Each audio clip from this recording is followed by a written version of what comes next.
Another, actually, maybe I asked you to bring the Aramco book with you. And if you refer to the maps, I was just going to use this because I don't have either a map prop here or an overhead projector, which I usually use to project maps. But if you look in your book, you can see the maps. And the first one we would start with will be the one on pages 48, 49. The Middle East and the Mediterranean in the 6th century AD. And at first, I just want you to look at the geographical aspect of this map, and I will speak quite a bit about it.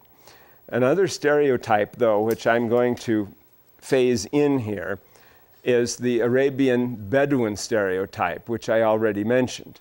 And that was that Islam is a religion that has to do with Bedouins. So another picture that is portrayed by textbook publishers as being a sympathetic one, but which nevertheless produces a lopsided stereotype, is the man praying alone on the sand beside his camel, or maybe with no camel, perhaps just a man or two men praying alone in a wasteland.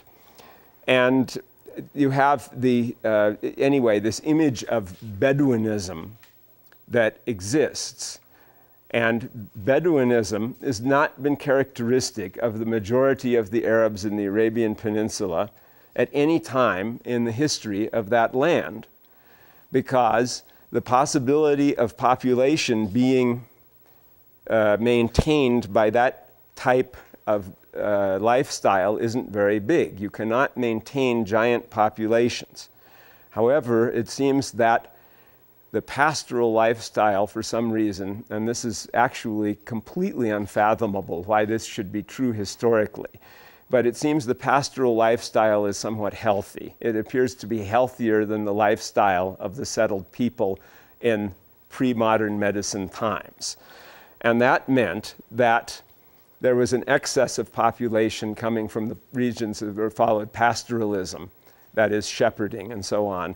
And that population would come into the sown, that is, the agricultural land, and it constantly did so from the very beginning of civilization to the end of pastoralism, which has happened now because of trucks and cars and modern civilization. There aren't any nomads anymore, except perhaps in countries where they haven't yet gotten the modern transformation. Like perhaps there'd still be nomads in Niger and Chad and Mali, and there might even be a few even in Afghanistan in spite of all the wars. But that's nearly it. This is a way of life that's dead, and it's certainly completely extinct in Arabia.